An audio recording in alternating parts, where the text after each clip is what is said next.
వీళ్ళరా గడిచిన దినమున మనం నిర్గమకాండం 3వ అధ్యాయము 19వ వచనం వరకు ఉన్నటువంటి వాక్య భాగాలను నేర్చుకోవటం జరిగింది. మూడు తెగుళ్ళను గురించి నేర్చుకోవటం జరిగింది. మొట్టమొదటి తెగులు ఏంటండి? మొట్టమొదటి తెగులు ఏంటి చెప్పండి? కప్పలు పామున్న నీరు రక్తంగా మారటం. మూడు రకాల ఆన్సర్లు వచ్చాయి. వాటిలో ఫస్ట్ కరెక్ట్ ఆన్సర్ ఏంటంటే నీరు రక్తంగా మారటం. నీరు రక్తంగా మారడం. మనం ఏం చేస్తున్నానంటే మర్చిపోతున్నాం. ఇలా మర్చిపోవడానికి రెండు ప్రధానమైన కారణాలు. తీసుకోవాల్సిన ఆహారం దాన్ని నెమరవేయకపోవటం, తీసుకున్నటువంటి దాన్ని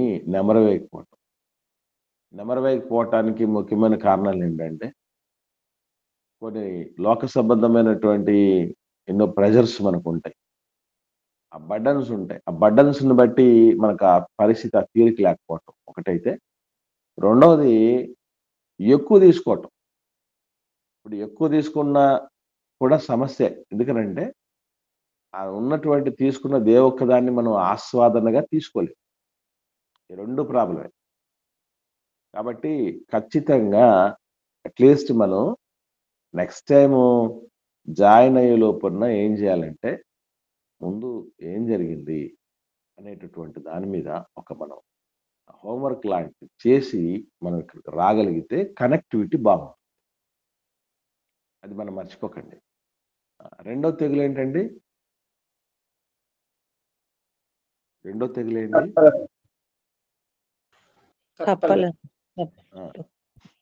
కప్పలేనా?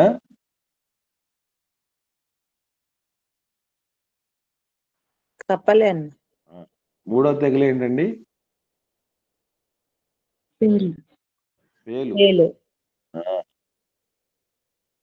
మొదటి తెగులు నీళ్లు రక్తంగా మారటం, రెండవది కప్పలను పంపించటం, మూడవది పేలు రప్పించటం. ఇప్పుడు నాలుగో తెగులు ఏంటి?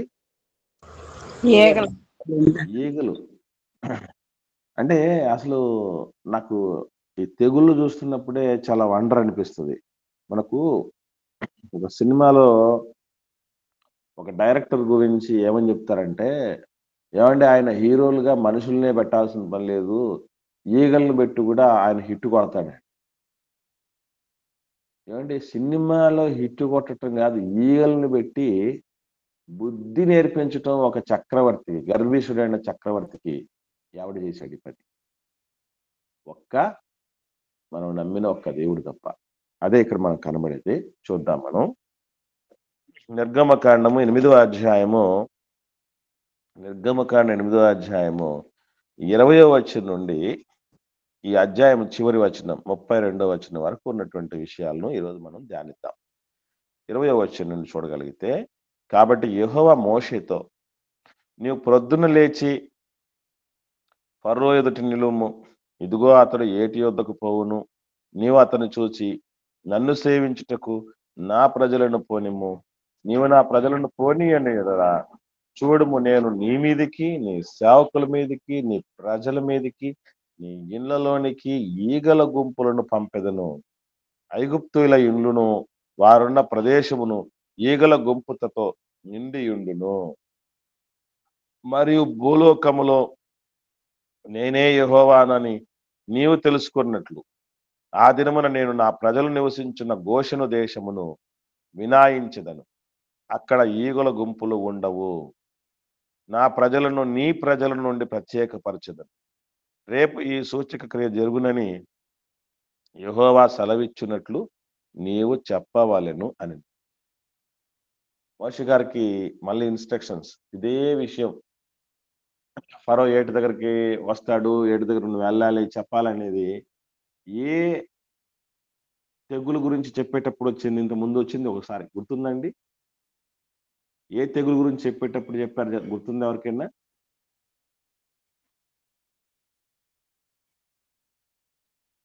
ఫరో ఏటి దగ్గరికి వస్తాడు, నువ్వు కూడా ఏటి దగ్గరికి వెళ్ళాలి, ఉదయాన్నే వెళ్ళి ఫరో దగ్గర చెప్పాలి అన్న మాట గత కాలంలో ఒక తెగులు గురించి మాట్లాడేటప్పుడు చెప్పబడింది. అది ఏ తెగులుకు సంబంధించి? నీరు రక్తంగా నీరు మారడం. రక్తంగా మారడం అప్పుడేనా? వెరీ గుడ్ అమ్మా. Very good. Very good. నీరు రక్తంగా మారేటటువంటి మొట్టమొదటి తెగులు ఏదైతే ఉందో, ఆ తెగులు గురించి చెప్పేటప్పుడు కూడా ఫరో ఏటి దగ్గరికెళ్తాడంటాడు. అంటే దీన్ని బట్టి మనం ఏం అర్థం చేసుకోవాలి? ఫరో నిత్య కృత్యం. ప్రతిరోజు ఉదయం వెళ్లి ఏట్లో స్నానం చేయటం. గంగ స్నానం అంటారే. గంగా ఈజ్ నథింగ్ బట్ నీరు. నీటిని గంగ అంటారు. కాబట్టి గంగ స్నానం లేదా నీటి స్నానం వెళ్లి అక్కడ నదీ స్నానం చేయటం అనేది నిత్యకృత్యంగా ఉంటున్నది. కారణం ఏంటంటే మీకు ఇంతకుముందు చెప్పాను. అసలు ఈవెన్ నది దగ్గర ఆ పిల్లవాడు దొరికినప్పుడు ఫరో కుమార్తె ఎందుకు అంత మహద్భాగ్యంగా వేరే ఆలోచన లేకుండా వెళ్ళి తీసుకొని పెంచుకోవడానికి ప్రయత్నం చేసిందంటే ఈ తల్లే. ఏ తల్లి? నీరు దేవత. గంగమ్మ తల్లి, ఆ నీటి దేవత నాకు ప్రసాదించినటువంటి వరం ఆవిడ. ఎందుకంటే ఆమె కూడా అంటే నాన్న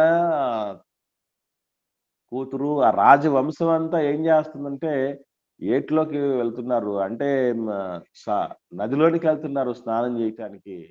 సో అక్కడి నుంచి ఏది దొరికినా కూడా వాళ్ళకి ఒక ఒక గురి అనేది ఉంటుంది. దట్టు ఇకపోతే రాజు దగ్గరికి ఎర్లీ అవర్సే వెళ్ళి దేవుడు చెప్పమంటం కూడా ఒక మంచి ఉద్దేశం ఏంటంటేనండి, పగలంతా రాజు చాలా కార్యక్రమాల దృష్ట్యా చాలా బిజీగా అతను అంతా మైండ్ ఖరాబ్ అయినటువంటి పరిస్థితుల్లాగా ఉంటాయి. ఎందుకంటే ఒకవైపు రాజ్యానికి సంబంధించినటువంటి సమస్యలు, ప్రజలకు సంబంధించినటువంటి విషయాలు, బయట రాజ్యాలకు సంబంధించినటువంటి దాడులు, ప్రతిదాడులు, ఫ్యామిలీ బర్డన్స్, ఏజ్ ఎఫెక్ట్ అన్నీ ఉంటాయి పగటి కాలంలో. వీటన్నిటి మధ్య చాలా డిస్టర్బింగ్‌గా ఉండొచ్చు. కొంచెం కూల్‌గా, ప్రశాంతంగా ఉండేది ఎప్పుడంటే నిద్రలేగానే తెల్లవారే. కాబట్టి నాయనా కూల్‌గా దేవుడి దగ్గరికెళ్దాం అంటే ఇంకో విషయం ఏంటంటే ఒక ఫీల్ గుడ్ టైమ్ అంటాం దాన్ని. ఎందుకనంటే ఇప్పుడు తెల్లారి ఎళ్లి స్నానం చేయటానికి వెళ్తున్నాడంటే భక్తిగా దేవుడి మీద దృష్టితో ప్రేమతో, భయముతో వెళ్తున్నటువంటి ఆ యొక్క మైండ్ సెట్ అది. సో ఈ మైండ్ సెట్‌లో భాగంగానే నాయనా నువ్వు దేవుడి గురించి చెప్పు, ప్రజల గురించి చెప్పు, విమోచన గురించి చెప్పు. కొంచెం ఆలోచన చేయటానికి అవకాశం. దేవుడు ఎప్పుడైనానండి మానవుడితో క్షేమకాలమున మాట్లాడాలని అనుకుంటాడు. నీ క్షేమకాలమున నేను మాట్లాడుతున్నా. కాబట్టి అది కరెక్ట్ మంచి టైము. ఆ టైంలో మాట్లాడమని పంపించాడు. పంపిస్తే అక్కడ చెప్పినటువంటి మాట మళ్ళీ సేమ్. నువ్వు పంపించకపోతే అంటే ఇశ్రాయేలీయులను విమోచన దిశగా ఆరాధించటానికి అరణ్యానికి పంపకపోతే నీ మీదికి వచ్చేటటువంటి 4th పనిష్మెంట్.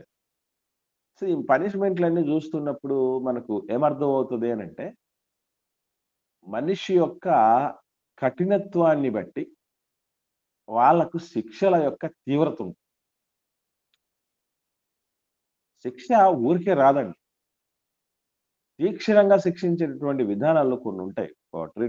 పోలీసులు అందరినీ ఒకే రకంగా వాళ్ళు ఇబ్బంది పెట్టరు. వాళ్ళు కొందరికి మాత్రమే 3rd డిగ్రీ ట్రీట్మెంట్ అనేది ఉంటది. అది ఎలా ఉంటదనంటే గోర్లు పెరికేస్తారంట కొన్ని సందర్భాల్లో. కాలి గోళ్ళు, చేతి గోళ్ళని పెరికేస్తారట. మరికొన్ని సందర్భాల్లో ముఖానికి బట్ట కప్పి ఆ ముఖం లోపలికి మంచి మంచి పెద్ద పెద్ద ఎలుకలు ఉంటాయి చూసారా? వాటిని పెద్ద సైజు ఎలుకలు ఏమంటారండి? పందికొక్కులు అంటారే. కుక్కులు, పందికొక్కులు. అట్లాంటివి పంపించేస్తారంట ముఖంలోకి. అది బతికుండగానే ఆ ముఖాన్ని, ఆ చెవులను, ఆ నోరు, ఆ పెదాలను, ఆ ముక్కును అవన్నీ కొరికి తినేసేటట్టుగా పెడతారట. అసలు దాన్ని సహించుకోలేరు ఎవరు ఈజీగా. అప్పుడు నిజం చెప్పేస్తారు అన్నటువంటి పరిస్థితి. అది ఎవరికి పడితే వాడికి చెప్పడు. ఎవరికి పడితే వాడికి చేయరు. కొందరుంటారు అరెస్ట్ చేసి ఒక దెబ్బ కొట్టక ముందే సార్ నేను మొత్తం చెప్పేస్తాను సార్ అంటారా లేదా? అలా చెప్పినప్పుడు ఏం చేస్తారు వాళ్ళు పోలీసులు ఇంకేం కొడతారండి ఉన్న విషయం ఏంటో చెప్పేస్తే. ఇంకొందరికి ఎన్ని చెప్పినా కూడా వాళ్ళు ఎన్ని చేసినా వాడు మా ఆన్సర్ చెప్పడు. వాడు సావడానికైనా సిద్ధపడిపోతాడు.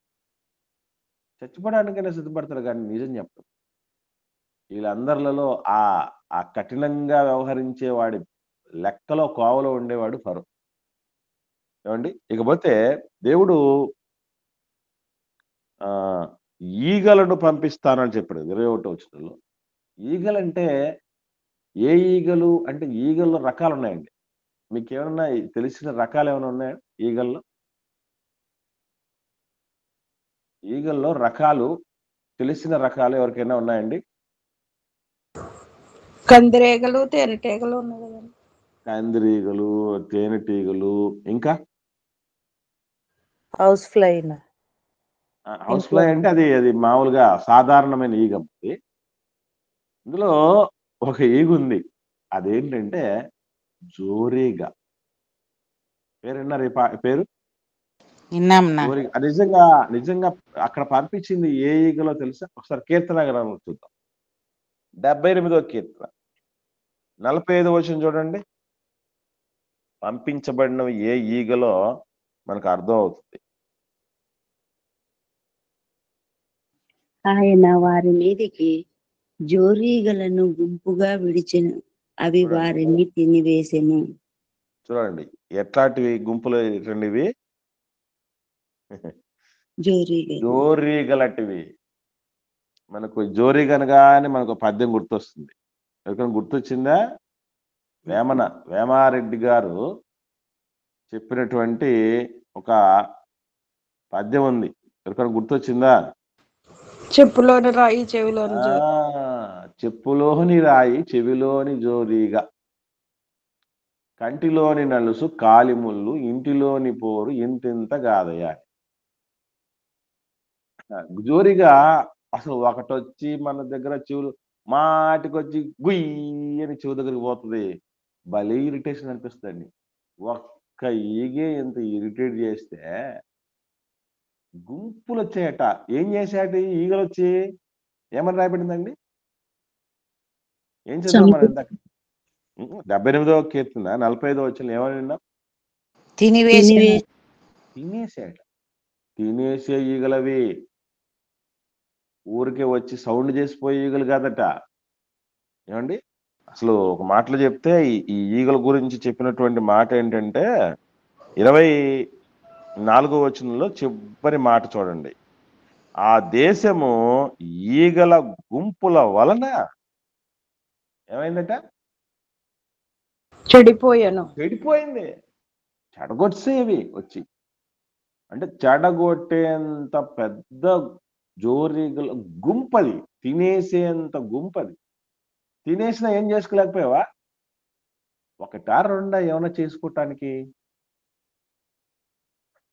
మొత్తం వచ్చేసాయి అని చెప్పడం. కాబట్టి ఈ జోరీగల గుంపు ఉంది చూసారా? అక్కడ దేవుడు ఒక మాట చెప్పాడు 22, 23 వచనాల్లో. ఏమని చెప్పాడంటే నిర్గమకాండ 8వ అధ్యాయం 22, 23లో భూలోకంలో నేనే యెహోవాను నీవు తెలుసుకున్నట్లు ఆ దినమున నేను నా ప్రజలు నివసించున్న గోషెను దేశమును వినాయించదను, అక్కడ ఈగల గుంపులు ఉండవు. ఇక్కడ చాలా క్లారిటీగా చెప్తున్నాడు దేవుడు. అంతకుముందు ఇంత స్పష్టంగా ఇంత నొక్కి చెప్పలేదు.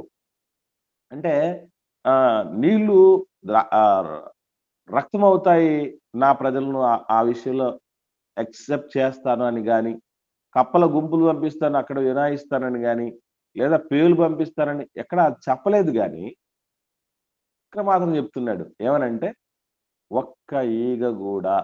అప్పుడప్పుడు మనకు అభయం ఇస్తూ ఒక మాట చెప్తారండి మన వాళ్ళు. ఏమని చెప్పండి? ఏమని చెప్తారండి? వాళ్ళనివ్వను అంటారు. ఈ మీద ఈగ కూడా వాళ్ళని.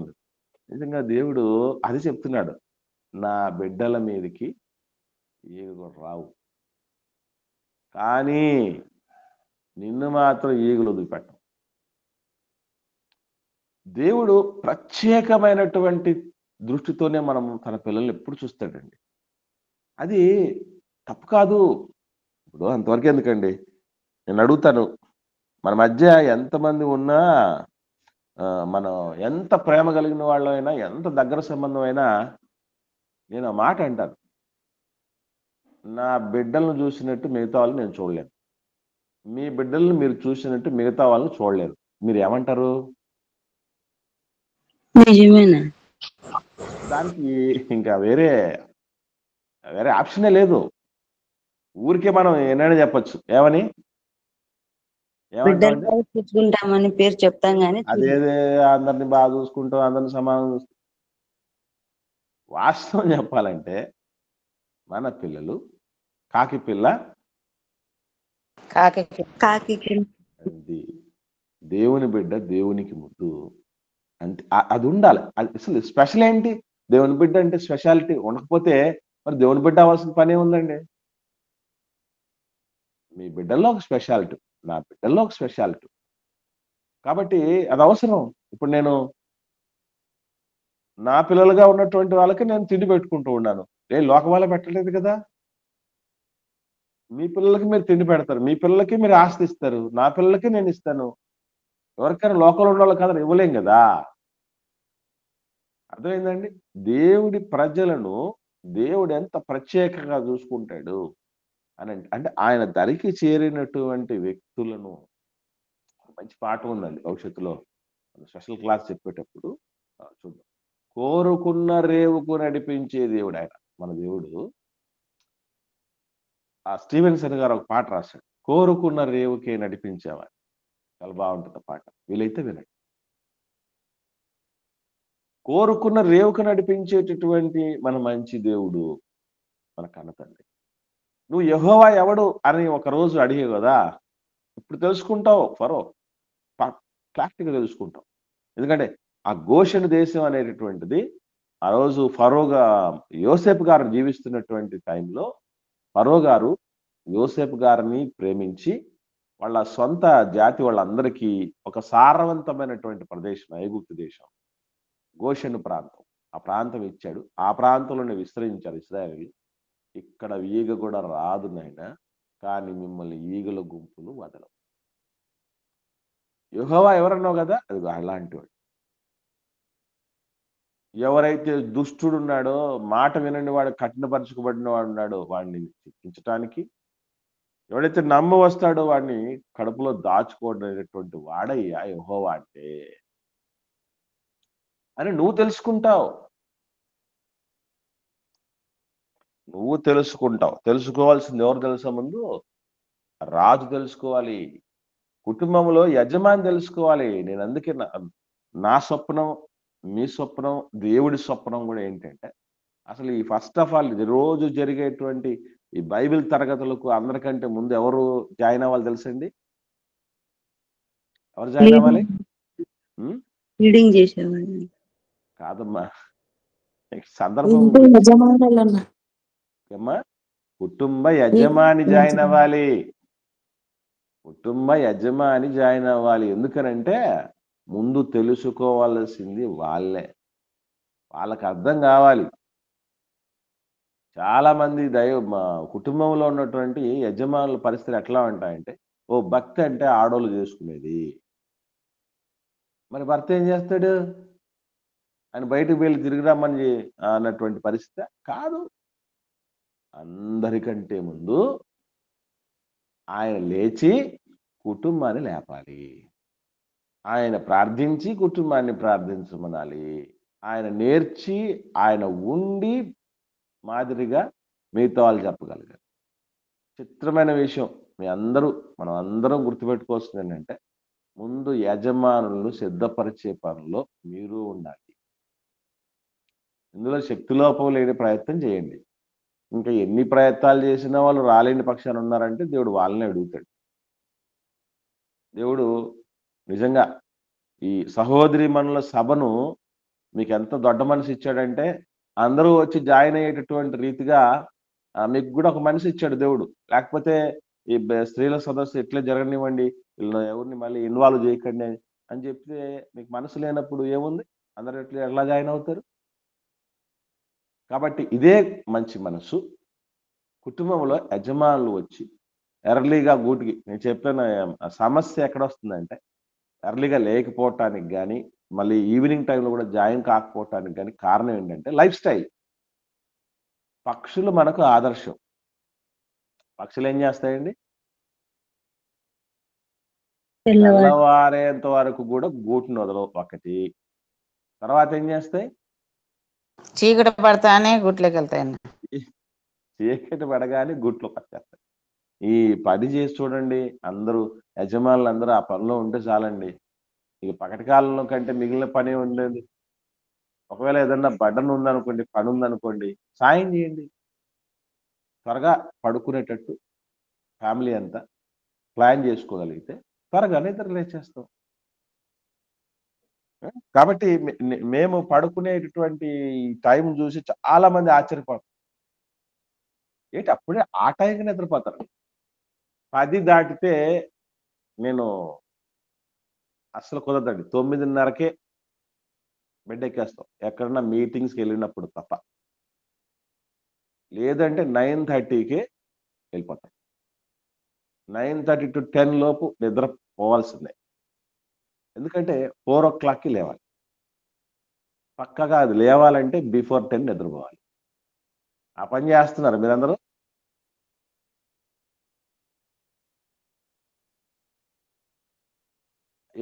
చేయడం లే కారణం ఏంటంటే అంత టైం వరకు ఏం పనులుంటాయి? క్వశ్చన్ చేయండి. బైబిల్ చదివి నేర్చుకొని విని ప్రార్థన చేసుకొని ఇవన్నీ ఉంటాయా? ఏది పనికిరానివన్నీ. ఆ సెల్లులో ఉన్నటువంటి ఆ సొల్లును చూసుకోవడానికి, ఆ టీవీ ముందు పడ్డానికి, పిచ్చాపాటి ఎవరితోనో అనవసరమైన పనులు. అబ్బా! యజమానులు అలాగే ఉంటున్నారు. యజమానులకు ఇచ్చిన సహకారులు అలాగే ఉన్నారు. ఇంకెట్లా జాయినింగ్ ఉంటది? అది చాలా అవసరం అండి. నువ్వు తెలుసుకోవాలి ఫరో. ఎందుకంటే నువ్వు రాజ్యానికి రాజువి. దేవుడు కుటుంబ యజమానుడికి రాజసం ఇచ్చాడు. అందుకే నేను కొంతమంది సిస్టర్స్‌ని మాట్లాడేటప్పుడు ఒక మాట అడుగుతాను. ఏమని? మీ ఆయన ఎలా ఉన్నాడు అని కాదు. ఈ మధ్య కాలంలో అడుగుతున్న మాట. నీ రాజు ఎలా ఉన్నాడని అడుగుతా. విన్నారమ్మా? కొంతమంది నన్ను అడుగుతూ ఉంటా. నాకంటే వయసులో చిన్న పిల్లలుగా ఉన్నటువంటి ఆడబిడ్డల్ని, ఎట్టున్నాడమ్మా నీ రాజు అని అడుగుతా. అంటే ఈ రాజు అనేది గుర్తుపెట్టుకోండి. ఇంటికి రాజు లాంటోడు ఆ యజమానుడు. ఏమయ్యా రాజు? నువ్వు అంటే ఇబ్బంది పడుతున్నావా? నేనేమైనా హెల్ప్ చేస్తాను. రావయ్యా, నువ్వయ్యా ముందుండి నడిపించాల్సి అనే పురికొల్పు చేయండి. అది మంచిది. ఓకే. సో నువ్వు తెలుసుకోవాలి అని చెప్పిన తర్వాత 23వ వచనం, నా ప్రజలను నీ ప్రజల నుంచి ప్రత్యేకపరుస్తాను. ఎప్పుడు కూడా దేవుడికి ఉన్నటువంటి గొప్ప గుణం ఏంటంటే మిగిలిన వాళ్ళ నుంచి ప్రత్యేకంగా తన పిల్లలు ఉండాలి. ఏమండి, మనం చిన్న ఎగ్జాంపుల్ చెప్తున్నా, నాకు అర్థం కావట్లేదు. ఒక ఫంక్షన్ జరుగుతుందండి. ఎక్కడో ఒక ఫంక్షన్ జరుగుతుంది. మనం మన పిల్లల గురించి ఏమనుకుంటాం తెలుసా అండి? ఆ ఫంక్షన్‌కి మన పిల్లలు అటెండ్ అవుతున్నారు. అప్పుడు మనం ఏమనుకుంటాం చెప్పండి?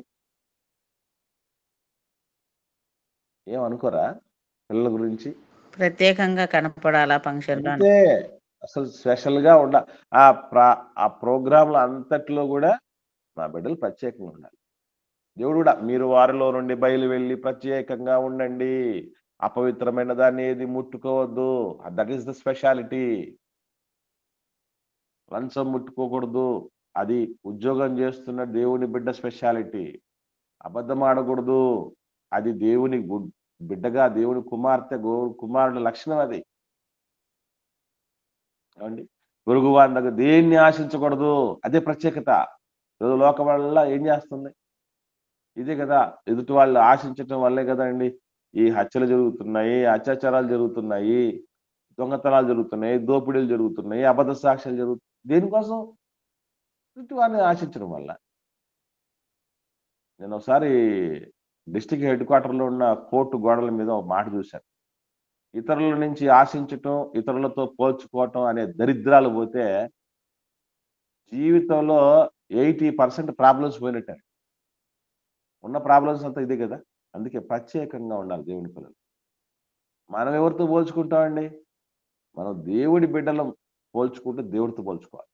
కానీ మనం ఏం చేస్తాం? వాళ్ళ లేనే, వీళ్ళ లేదే, ఇదే జీవితం అంతా ఇత్తేగా ఉంటది. ఈ పోలికలే ఉంటాయి. వాళ్ళు అలా ఉండి ఎదిగిపోతున్నారు, వీళ్ళు ఇలా ఎదిగిపోతున్నారు, వాళ్ళు ఇల్లు కట్టేసుకున్నారు, వీళ్ళు అప్పులు తీసేసుకున్నారు, వాళ్ళకి ఉద్యోగం వచ్చేసింది, వీళ్ళకి ప్రమోషన్ వచ్చేస్తుంది, వీళ్ళు అప్పులు ఇచ్చే స్థితిలోకి పోయారు, అప్పులు చేసుకున్న స్థితిలో నుంచి ఎప్పుడు చూసినా వాళ్ళ గురించి పోల్చుకోవట్లేదు, లేదా ఎవరి దగ్గర నుంచైనా ఆశించటం. ఇది చాలా తప్పు. ప్రత్యేకత ఉండాలి దేవుని బిడ్డలకి. మనకేం అవసరం అండి? మన నాన్న ఎవరు? మన నాన్న పేరేం పేరండి? ఉన్నవాడు. ఉన్నవాడు. ఆ దేవుడు ఇవ్వలేనిది లోకంలో ఎవడిస్తాడండి అసలు మనకి? మన దేవుడు ఇవ్వలేనిది లోకంలో ఎవడిస్తాడు? అందుకే లోకస్తుల నుంచి ఆశించటం అనేది మానుకున్న జీవితం చాలా ప్రశాంతంగా, చాలా ధైర్యంగా, చాలా నింపాదిగా, చాలా సంతృప్తికరంగా ఉంటుంది. ఎందుకంటే ఆశిస్తే ఏం జరుగుతుందో చెప్పండి? ఆశిస్తే ఏం జరుగుతుందో తెలుసా? ఆశ భంగం అవుతుంది. అన్ని చోట్ల ఆశించింది జరుగుతుందా? చెప్పండి. అందరి వ్యక్తుల విషయంలో ఆశించినవి జరుగుతాయండి? జరగవు. జరగకపోతే ఏం జరుగుతుంది మన తర్వాత? మనకి నిరాశ కలుగుతారు. నిరాశ, నిస్పృహల్లో ఉండిపోతాం, బాధల్లో ఉండిపోతాం, వేదనలో ఉండిపోతాం, ఆ ఉద్వేగాలు అదుపు తప్పిపోతాయి, కోపం వస్తుంది, ఆక్రోశం వచ్చేస్తుంది, ద్వేషం కలుగుతుంది. ఎన్ని ఎన్నండి? మీకు విషయం తెలుసో తెలీదో, ఎవరైనా పిల్లలు రెగ్యులర్గా సహకారం అందిస్తూ ఉన్నటువంటి పరిస్థితిలో ఉన్న వన్స్ ఈ సత్యం నాకు తెలియనప్పుడు ఆశగా ఎదురు చూసే ఉండేది నేను. వాళ్ళు పంపుతారు, వీళ్ళు చేస్తారు, మనం ఏదన్నా పనులు కంప్లీట్ చేసుకుందాం, ఇబ్బంది లేదని. కానీ ఇప్పుడు అది కూడా మంచిది కాదనిపించింది. ఎందుకంటే చాలా మంది అలాంటి షాకులకు గురి చేశారు. కాబట్టి వద్దు. ఎవరి కోసం ఇస్తున్నారు ఇచ్చేవాడు? నా కోసం కాదు కదా. దేవుడు కోరుకున్నటువంటి రీతిగా బతికినకోవడం దేవుడు ఇచ్చే ఫలం కోసం ఇస్తారు. కాబట్టి నేను దాన్ని ఎందుకు ఆశించాలి? వద్దు, అవసరం లేదు అని ఏ విషయం కూడా ఎక్స్పెక్టేషన్స్ లేకుండా ఉండటం అనేది జరిగింది. అలాగని అసలు ఎక్స్పెక్టేషన్స్ మరవకూడదు. మనం ఎలాగైనా తండ్రిని చేరుకోవాలి. సో మనం ఎలాగైనా ఇదిగో ఈ లోకంలో ఉన్నటువంటి వాళ్ళకి ఆశీర్వాదకరంగా ఉండాలనేది ముఖ్యం. కాబట్టి ప్రత్యేకపరుస్తారు నా ప్రజలు అన్నాడు. ప్రత్యేకత ఉండాలి దేవుని ప్రజలు. అంటే ఇంటికి వచ్చిన ఇల్లాలు చాలా విషయాలు బాధపడుతుందండి. నాకు ఒక ఇల్లాలు ఉంది కదా, ఆ ఇల్లాలని అబ్జర్వ్ చేస్తూ ఉంటాను. చాలా మంది పిల్లలు కూడా ఉన్నారు కదా, బిడ్డల స్థితిలో ఉన్నటువంటి వాళ్ళు, అక్కల స్థితిలో ఉన్నవాళ్ళు, అమ్మల స్థితిలో ఉన్నటువంటి వాళ్ళు, ఆ గృహిణులు కూడా ఒక కోడళ్ళు కాబట్టి ఇంటికొచ్చే కోడళ్లకు బాధ ఉంటుందంటారా ఉండదంటారా చెప్పండి? కోడళ్ళు లేని వాళ్ళు చెప్పండి. ఏమ్మా, ఎవరు మాట్లాడట్లేదు. ఉంటుందా ఉండదా బాధ? ఉంటదన్నా. ఎందుకు వస్తుందో తెలుసా బాధ? ఎందుకు వస్తుందో తెలుసా బాధ? బాధ ఉంటుందని కానీ తెలుసు, కానీ ఈ బాధ దేన్ని బట్టి వస్తుందో తెలియదు. ఎవరికైనా తెలిసి చెప్పండి చూద్దాం. మన పిల్లలతో సమానంగా చూడలేకపోవడం. ఎక్స్పెక్టేషన్స్. ఒకటే మాట చెప్పాలండి, అంతేనమ్మా? అంతేనా? ఎక్స్పెక్టేషన్స్. నేను సృష్టికర్త అపురూప సృష్టి స్త్రీ అయినా అని ఆడబిడ్డ కోసం పాట రాశాను. ఎవరన్నా వినని వాళ్ళు ఉంటే వినండి. జేసీసీ సాంగ్స్ అనే యూట్యూబ్ ఛానల్లో ఉంది. అందులో నేను ఈ మాట రాశాను. కోటి ఆశలతో మెట్టినింటికొచ్చిన శ్రీమూర్తే ఆ ఇంటి ఆశాదీపం అని. ఎవరికైనా గుర్తొచ్చిందా ఆ లైన్? ఎన్ని ఆశలతో పోద్దట ఆడబిడ్డ? కోటి ఆశలతో. కోటి ఆశలతో పోద్ది. అందుకే బాధ మిగులుతుంది. ఎందుకు బాధ మిగులుతుంది అంటే కోటి ఆశలతో పోద్ది. ఏమైనా ఆశ ఉంటుంది చెప్పండి ఆడబిడ్డకి? అత్తగారింటికి వచ్చే ఆడబిడ్డకి ఏ ఆశలు ఉంటాయి? కొన్ని ఆశలు చెప్పండి అమ్మా. అత్త మామలు బాగా చూసుకోవాలా, భర్త బాగా చూసుకోవాలి, అంత పెత్తనం అంత నాదే ఉండాల. ఆ ఇది ఇది అసలు అసలు పెద్ద ఆశ ఇది కదా. పెత్తనం అంతా నాదే ఉండాలని ఆశ. అంటే ఆమెకంటే ముందు పెద్ద కోడళ్ళు ఉండొచ్చు, చిన్న కోడళ్ళు ఉండొచ్చు. ఏ పరిస్థితిలో ఉండిపోయిందో ఏంటో, మొత్తానికైతే టోటల్ గా ఒకటి కాదు ఇక్కడ. ఆయన నా మాట వినాలి, కొంగును ముడేసుకోవాలి నేను అని. తర్వాత అత్తమామలు కూడా నేను చెప్పినట్టే ఉండగలగాలి అని కానీ, రకరకాలుగా నేను కోరుకున్నట్టుగా ఆమె ఉండగలగాలి, ఆయన చేయగలగాలి. నాకు ఆశలు ఇట్లా ఉంటాయి, నేను ఇల్లు కట్టుకుంటాను, ఇంట్లో ఇవన్నీ పెట్టేసుకుంటాను, అలా ఉంటది, ఇలా ఉంటది, ఈ రకరకాల ఆశలతో వెళ్ళిపోద్ది. కానీ గ్రౌండ్ రియాలిటీ ఒకటి తెలుసుకోవాలి. ఏంటంటే మీరు గమనించండి, పెళ్లి రోజప్పుడు ఏం చీరలు వేస్తారండి? పెద్ద చీరలు వేస్తారు కదా. ఆ చీరల పేర్లేంటి?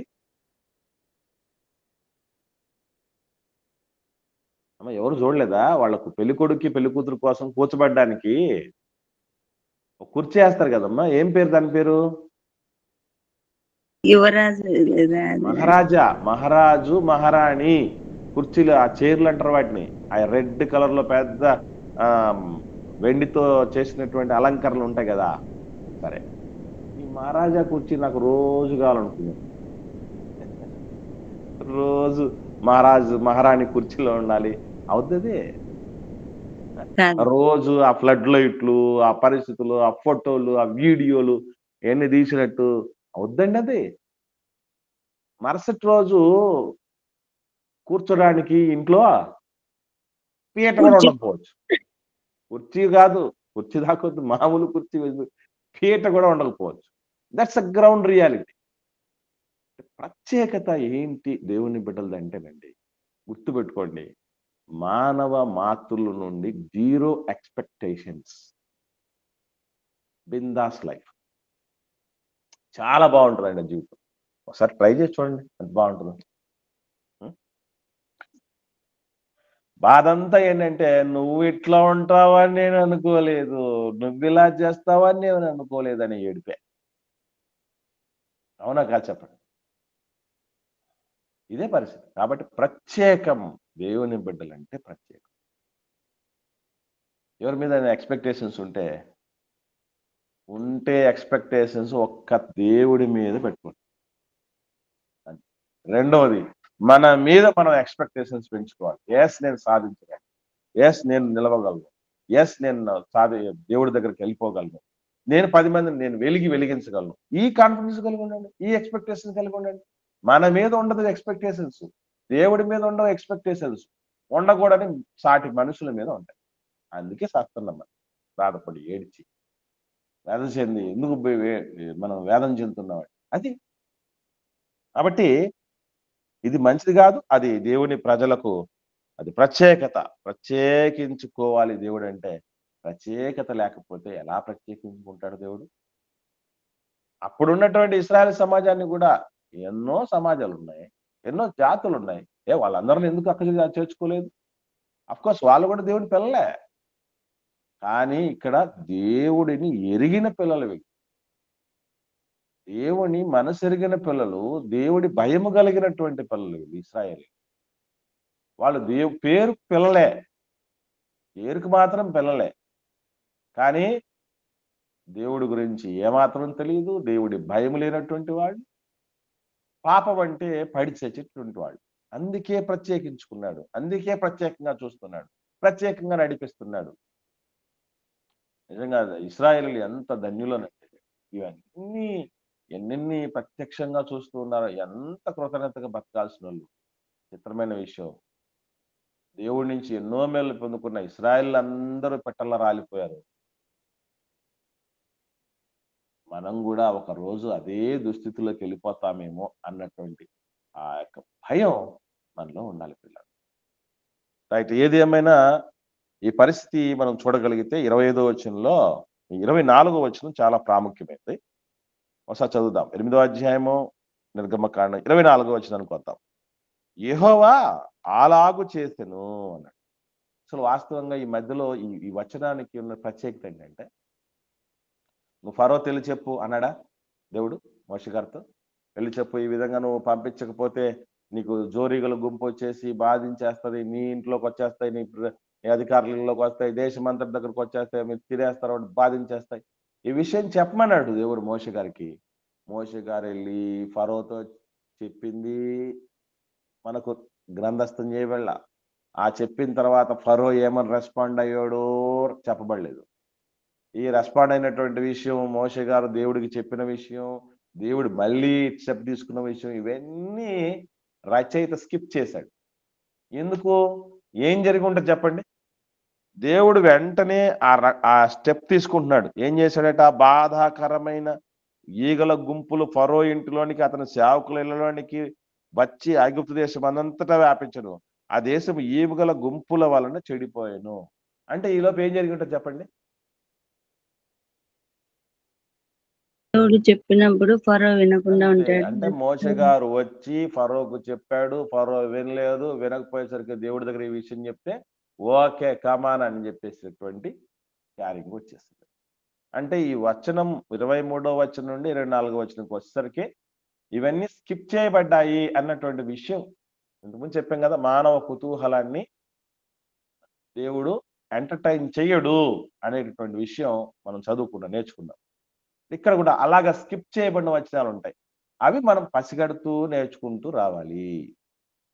తర్వాత మీరు చూడగలిగితే 25వ వచనం, అప్పుడు ఫరో మోషే అహరోనులను పిలిపించి, మీరు వెళ్ళి ఈ దేశంలో మీ దేవునికి బలి అర్పించుడని వారితో చెప్పగా. ఏమండి, వెంటనే ఫస్ట్ టైం అండి రాజీ ప్రయత్నం. ఫరో రాజీ ప్రయత్నం మొట్టమొదటిసారిగా చేసిన విషయం మనకి కనబడుతుంది. ఏమన్నాడు? అహరోనులను పిలిపించి ఏం చెప్పాడండి? ఈ దేవునికి దేశంలో బలి అర్పించండి. దేవుడికి బలి అర్పించుకోవడం ఆయన మీరు కోరుకునేది ఇదే కదరా బాబు. కాకపోతే మీరు ఎక్కడికో అరణ్యం 3 దినాల ప్రయాణం అవన్నీ లేకుండా బాబు ఈ దేశంలోనే చేసుకుంటారా అని దిగొచ్చాడు. మెట్టు దిగాడు, మెట్టు దిగటం జరిగింది. అంటే ఫరో ఎందుకు ఆ స్టెప్ తీసుకున్నాడంటే మీరు అర్థం చేసుకోవచ్చు ఎంత బాధించుంటాయో. అంటే ఆ కర్రలు, తన యొక్క ఈ సోదగాండ్లు శకునగాండ్ల కర్రలన్నీ అహరోను గారి కర్ర మింగేసినప్పుడు కలిగిన బాధ కంటే, భయము కంటే, ఐగుప్తులో ఉన్నటువంటి వాళ్ళ నివాస ప్రాంతాలకు అందుబాటులో ఉన్నటువంటి ప్రతి నీటి వనరు రక్తంగా మారిన నాటికంటే, కప్పలు వచ్చి బాధించిన నాటికంటే, పేలు బాధించిన దానికంటే జోరీగల ఎఫెక్ట్ బాగుంది. జోరుగా వర్కౌట్ అయింది. అందుకే ఈ అరణ్యంలోనే మీరు ఆరాధించుకోండిరా అని అంటే మోషే గారు ఒక మాట చెప్తున్నారు 26వ వచనంలో. మోషే గారు అంటున్నారు, అట్లు చేయ తగదు, మా దేవుడైన యెహోవాకు మేము అర్పించవలసిన బలి ఐగుప్తీయులకు హేయము. ఇదిగో మేము ఐగుప్తీయులకు ఏమైనా బలిని వారి కన్నులైతే అర్పించిన యెడల వారు మమ్మల్ని రాళ్లతో కొట్టి చంపుదురు గదా. మేము అరణ్యంలోనికి 3 దినముల ప్రయాణం అంత దూరము పోయి మా దేవుడైన యెహోవా మాకు సెలవిచ్చినట్లు ఆయనకు బలి అర్పించుదుము అనెను. మళ్ళీ మోషే గారు చెప్తున్నారు. ఇక్కడ మీరు చూడండి, ఫరో దిగినా కూడా, మెట్టు దిగినా కూడా మోషే గారు పట్టు బిగిస్తున్నారు. గమనించండి. రాజీ లేదు నాయన, రాజీ పడే పరిస్థితి లేదు. ఇప్పుడు రాజీ పడాల్సినది నువ్వు, మేం కాదు. రాజీ పడేది లేదు, తగ్గేది లేదు అన్నట్టుగా ఉన్నాడు ఫరో అప్పుడు దాకా. ఇప్పుడు ఏం చేస్తున్నాడంటే దేవుడు తగ్గించాడు. నెక్స్ట్ మోషే గారు కూడా చెప్తున్నారు. అంటే ఒక విషయం చెప్పాలంటే ఆయన ఏం చెప్తున్నాడంటే, మేము చేసేటువంటి బలి కార్యం ఎలాంటిదంటే ఐగుప్తీయులకు హేయతను తీసుకుని వచ్చేది. ఎంతవరకు తీసుకొస్తాడంటే ఆ కార్యం అలాంటివి చూస్తే ఐగుప్తీయులు మమ్మల్ని వచ్చి చంపేస్తారు అన్న మాట చెప్పాడు. అంటే ఎలాంటి తీవ్రంగా చెప్తున్నట్టుందిగా అంటే మోషే గారు, ఇస్లాం సోదరుల మసీదుల్లోనికి పందిని తీసుకొచ్చి బలిస్తే ఎట్లా ఉంటుందో, హైందవ సోదరుల మందిరాల్లోనికి, గుళ్ళలోనికి ఆవును, గోవును తీసుకొచ్చి వధిస్తే ఎంత కళ్ళోళ్ళం జరుగుతుందో అలాంటిదయ్యా అని చెప్పినట్టుంది. దీనికి ముఖ్యమైనటువంటి కారణం ఏంటంటే వీళ్ళ గురించి ఐగుప్తీయులకు ఒక హేయమైనటువంటి విషయం ఉందట. ఇశ్రాయేలీలకు ఐగుప్తీయులకు మధ్య ఉన్నటువంటి ఒక విషయం ఏంటంటే, వాళ్ళ అంతరం ఏంటంటే 43వ అధ్యాయం చూద్దాం. ఆదికాండం 32వ వచనాన్ని చూస్తే,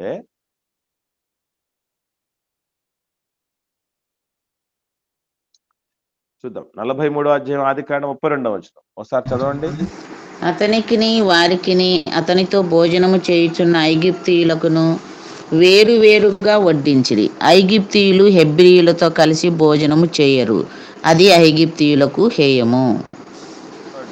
అంటే వీళ్ళు కలిసి భోజనం కూడా చేయరటండి.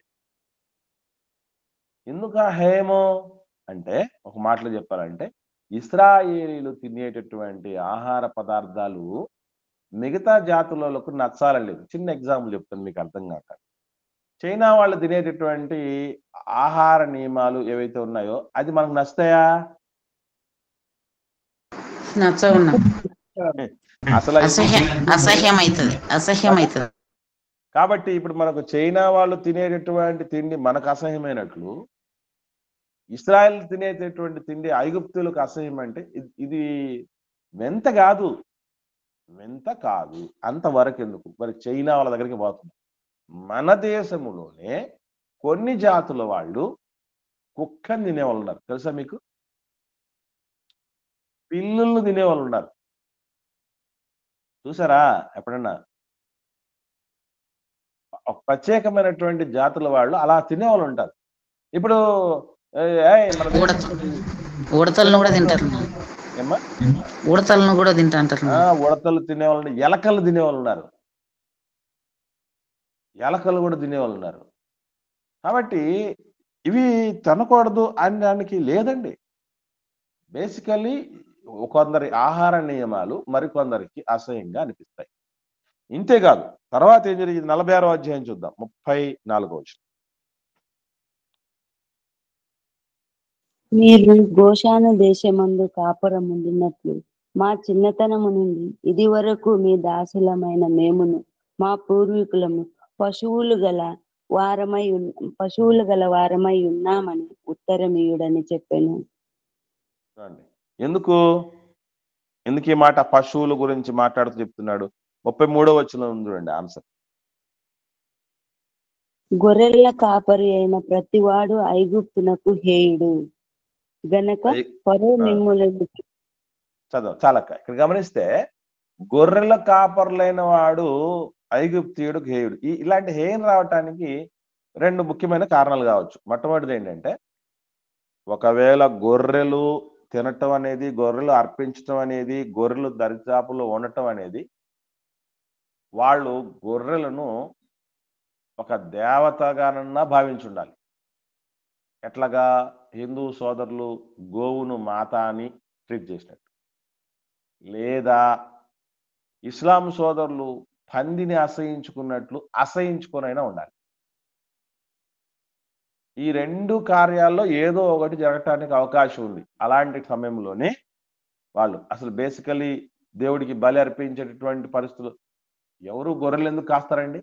ముఖ్యంగా గొర్రెలు కాయటానికి ముఖ్యమైన కారణం ఏంటి అంటే, ఆ చుట్టుపక్కల ఉన్నటువంటి ప్రదేశంలో ఉన్నటువంటి వాళ్ళు గొర్రెలు ఎక్కువ తినేవాళ్ళు ఉంటారు.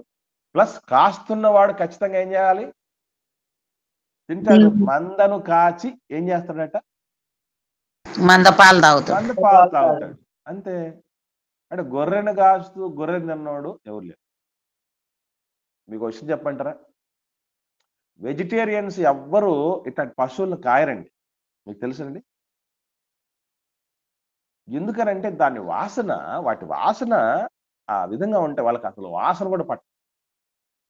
వెజిటేరియన్గా ఉండే ఇంకెవరో తప్పనిసరిగా ఉన్నటువంటి వాళ్ళు అలాంటివి చేస్తారేమో తప్ప, బేసికలీ అలాంటి వాటిని కాసేటువంటి వాళ్ళకి ఖచ్చితంగా ఆహారపు అవసరతలు ఉంటాయి. దాని కొరకు వాళ్ళు వాటిని పెంచుతూ ఉంటారు. ఇది హేయం.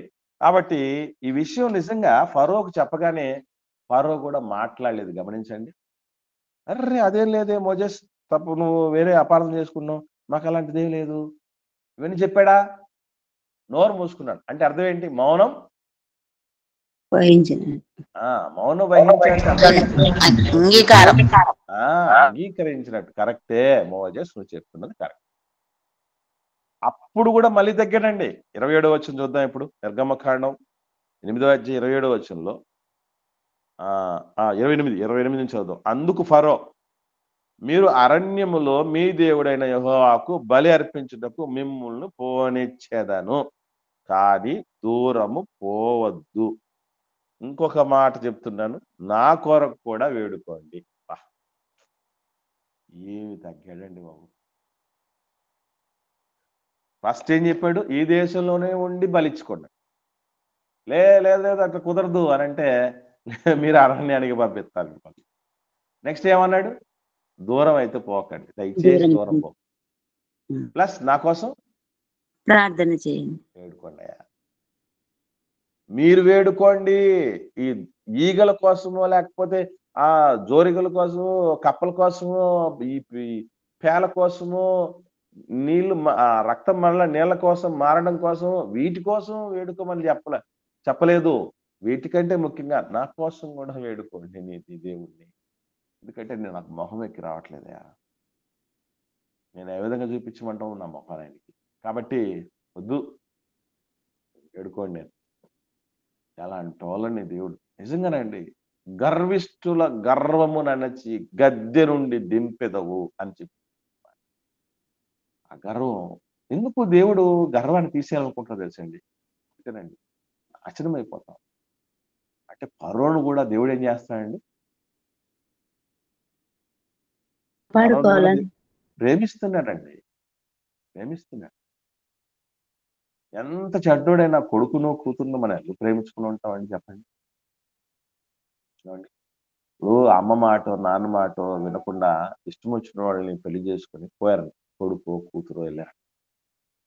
కోపం ఎల్లకాలం ఉంటుందండి మనకి? కాలం గడిచి కొద్ది మనసు లాగేస్తుంటాం. ఏమని? చేసుకుంటే చేసుకుంటాడు, పిలుస్తాం. మనవడు పుట్టాడట, మనవరాలు పుట్టిందట, ఈ పాశం అలాగా లాగేస్తుంట. దేవుడికి కూడా ఫరో మీద పాశం లాగుతుంది ఒకవైపు. అరే ఇది గర్విష్ఠుడుగా ఉండి చెడిపోతాడు, ఇది ఎట్లాగైనా బుద్ధి చెప్పి మార్పు చేయించాలి. అది దేవుడి మనసు, తండ్రి మనసు అండి, తండ్రి మనసు. ఎలాగైనా మార్చుకోవాలి అనేటటువంటి తపన దేవుడికి ఉంది. అందుకే పడుతున్నాడు దెబ్బలు, తెగుళ్ళు అనే బెత్తాల దెబ్బలు పడుతున్నాయి. ఫరో దేశానికి రాజు కావచ్చండి, దేవునికి బిడ్డే కదా. అందుకే దేవుడికి బిడ్డలం మనం అని గుర్తుపెట్టుకోండి. ఎంత పెద్దోళ్ళమైనా కూడా మనం బిడ్డలమే దేవుడికి. తేడా జరిగితే దెబ్బలు పడతాడు దేవుడు. చక్రవర్తుల్ని వదిలేలా, మీరెంత నేనెంత. కాబట్టి మనకు అకౌంట్ చెప్పుకునే లెక్క చెప్పుకునే ఒక ఆయన ఉన్నాడు. యజమానులారా అంటాడు, యజమానుల గురించి మాట్లాడు. ఏమని? మీకంటే గొప్ప యజమాని పైన ఉన్నాడు రా. తండ్రులారా తల్లులారా, మీకంటే మించిన పెద్ద తండ్రి ఉన్నాడు, ఆయన మర్చిపోకండి. కాబట్టి నెక్స్ట్ చూడండి, తర్వాత విషయంలో మనం చూడగలిగితే 30వ వచనం, ఫరో యొద్ద నుండి 29 నుంచి చూద్దామండి. వేడుకోమన్నాడు కదా 28వ వచనంలో. 29లో మోషే గారు అంటున్నారు ఏమనంటే, నేను నీ యొద్ద నుండి వెళ్ళి రేపు ఈ ఈగల గుంపులు ఫరో యొద్ద నుండి, అతని సేవకుల యొద్ద నుండి, అతని జనుల యొద్ద నుండి తొలగిపోనట్లు యెహోవాను వేడుకొందును. ఈ రోజు చేసేస్తా అనట్లా. ఇక్కడ కూడా ఏం చెప్తుండే మోషే గారు? వెంటనే చేస్తామని ప్రార్థన చేస్తా అన్నారు, రేపు చూస్తానన్నాడు. నిజంగా ఆధిక్యత, ఆ విధంగా దేవుని బిడ్డల ఆధిక్యత అలా కొనసాగుతూ పోతుంది. ఒకవైపు ఇట్లా ఫరో గ్రాఫ్ అలా దిగజారిపోతుంది. గమనించండి, కాలం గడిచే కొద్దీ పరిస్థితులన్నీ కూడా తారుమారైపోతున్నాయి. నేను ఏమైనా చేయగలను అని విర్రవీగిపోతుంటాడు ఫరో. మొత్తానికి విషయం అర్థమైపోతుంది. యెహోవా ఎవడు అని ఎందుకు అడిగాను అని తలబట్టుకునే పరిస్థితి వచ్చేసి నాకు బాగా అర్థమవుతుంది అనే పరిస్థితికి దేవుడు తీసుకుని వచ్చాడు. చూద్దాం, మోషే గారు అంటున్నారు ఏమని అంటే, నేను వేడుకుంటాను కానీ అని ఏమని చెప్పాడంటే, యెహోవాకు బలి అర్పించుటకు ఫరో జనులను పోనీయక ఇకను వంచన చేయకూడదు అని చెప్పి, ఇంతకుముందు మమ్మల్ని వంచావు కదా, నమ్మించి మోసం చేశావు కదా, పంపిస్తానన్నావు, పంపలేదు, వదిలేస్తానన్నావు, వదిలిపెట్టలేదు. కాబట్టి ఇలాంటి మోసం ఇంకోసారి చేయకూడదు అని చెప్పి వెళ్ళాడండి. తర్వాత ఏం జరిగింది చూడండి, 30 వచనం. ఫరో యొద్ద నుండి బయలు వెళ్ళి యెహోవాను వేడుకొనెను. యెహోవా మోషే మాట చొప్పున చేయగా. మరలా వచ్చింది. ఒకరోజు కూడా అంతకు ముందు కూడా దేవుడిని వేడుకున్నాడు మోషే గారు. మోషే మాట దేవుడు విన్నాడు. ఈ మాటలు చూస్తున్నప్పుడే నాకు చాలా ఆశ్చర్యం అనిపిస్తుంది. మోషే మాట విన్నాడు దేవుడు. దేవుడు మాట, కొడుకు మాట అంటాడు నాన్న. అది దేవుడి ఇష్టానుసారమైంది అయితే కొడుకు మాట నచ్చింది. అది గుర్తుపెట్టుకో. కొడుకు మాట నాన్న వినకూడదని ఏం రూల్ లేదు, కూతురు మాట వినకూడదని ఏం రూల్ ఏం లేదు. కాకపోతే అది శ్రేష్టమైందా కాదా.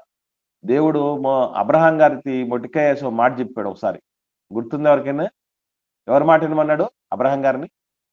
సారమ్మ మాట నీ భార్య మాట నీ భార్య చెప్పిన ప్రతి మాట వినన్నాడు. విశ్వాసులకు తండ్రి కావచ్చు, కానీ నువ్వు ఈసారి నా చిత్తానుసారంగా నువ్వు ఆలోచించు. నీ ఆవిడ ఆలోచించేసి భార్య మాట వినమని చెప్పాడు కాబట్టి భార్యలందరూ వచ్చి నువ్వు నా మాట వినాల్సిందే, ఎదుగో విశ్వాసులకు తండ్రి వాళ్ళ ఆవిడ మాట విన్నాడు, నువ్వెంత అనకూడదు. ఎందుకు ఆ మాట చెప్పాడు దేవుడు అక్కడ? ఇస్సాకు వలనైనది నీ సంతానం, దాని మీద స్టిక్ ఆన్ అయిపోయింది సారమ్మ. కాబట్టి నువ్వు నా సంకల్పానుసారంగా ఆలోచన చేసిన మీ ఆవిడ మాట విను. అటు దేవుడి చిత్తానుసారంగా ఎవరే చేసినా దేవుడే ఏమైపోతున్నాడు? మాటకి నెక్స్ట్. అంటే మనం అలా వినటంలో తప్పే లేదు. నీకేం తెలుసు, చిన్నోడు చిన్నోడైనా పెద్దోడైనా అది ముఖ్యంగా దేవుడి సత్యముతో పోలిందా లేదా, దేవుడు కోరుకున్నట్టుగా ఉన్నదా లేదా, దేవుడు సంకల్పించినగా చెప్తున్నారా లేదా, మాట్లాడుతున్నారా, అది ముఖ్యం. ఇప్పుడు నాకంటే వయసులో చాలా మంది పెద్దోళ్ళు ఉన్నారండి లైన్లో. అబ్బాయికి ఏం తెలుస్తుంది సంగతి, చిన్నపిల్లడు, మాకున్న అనుభవంతో పోల్చుకుంటే వాడు అనుభవం ఎంత అనుకున్నారనుకోండి, ఒక్క మొక్క ఎక్కదు మీకు, ఒక్క మొక్క కూడా ఎక్కదు. ఏమని ఆలోచన చేయాలి? పౌలు శీల చెప్పిన సంగతులు అలాగున ఉన్నవో లేదో, అంటే లేఖనానుసారంగా ఉన్నవో లేదో పరిశీలన చేసిన తర్వాత ఉంటే వినాలి, లేకపోతే ఎంత తల పండిన వాడు చెప్పినా ఇది మనసులో పెట్టుకొని రావాలి. అప్పుడే బురకెక్కుతాయి. లేకపోతే ఇశ్రాయేలు ఏమన్నారు యేసు ప్రభుని, నీకు 50 సంవత్సరాలు లేవు, ఓ చిన్నపిల్లడివి, నువ్వు వాళ్ళకంటే గొప్పడా వీళ్ళకంటే గొప్పడా, మాకే చెప్పేంద్రుడా, మా ముందు తిరిగావు, ఇది ఉన్నాయి.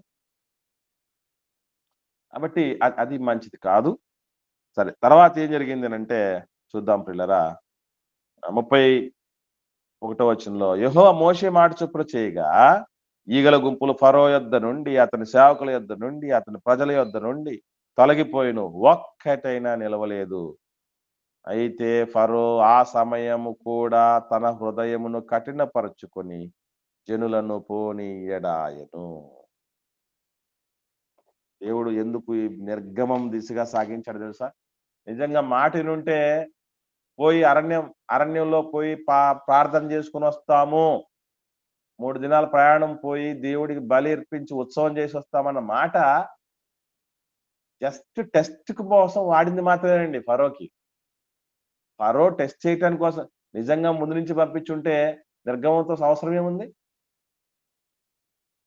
విడిపించి పాలతెలు ప్రవహించి దేశం తీసుకెళ్లాల్సిన అవసరమే ఉంది. మోషే అడిగింది అది, 3 దినాల ప్రయాణం చేస్తాము, అక్కడ మా దేవుడికి బలి అర్పిస్తూ ఉత్సవం చేసుకొని తిరిగి వస్తామని. ఓకే వెళ్ళరండి అని చెప్పేసి ఉంటే ఇంకా విమోచన గురించి అవసరం ఏముంది? దానికి కూడా ఒప్పుకోడు. కాబట్టి ఇది కేవలం దేనికి సంబంధించింది? ఇది జస్ట్ ఒక అడుగు. ఏమని చేస్తారా లేదా? మనం అప్పుడప్పుడు మనం టెస్ట్ చేస్తూ ఉంటాం మన పిల్లల్ని. ఏమని చెప్పండి? మనం తిండి పెడతాం పిల్లలకి, తిండి పెట్టి ఏం చేస్తాం? నాకు కూడా కొంచెం బెటరా కన్నా అంటాం. దేనికోసం అది? వాడి దగ్గర నుంచి ఇప్పించుకోవడానికే? దేనికోసం అడుగుతామండి ఆ పని? చెప్పండి. వాళ్ళ మనసుకు తెలుసుకోవడానికి. మనసు ఏంటో తెలుసుకోవటానికండి.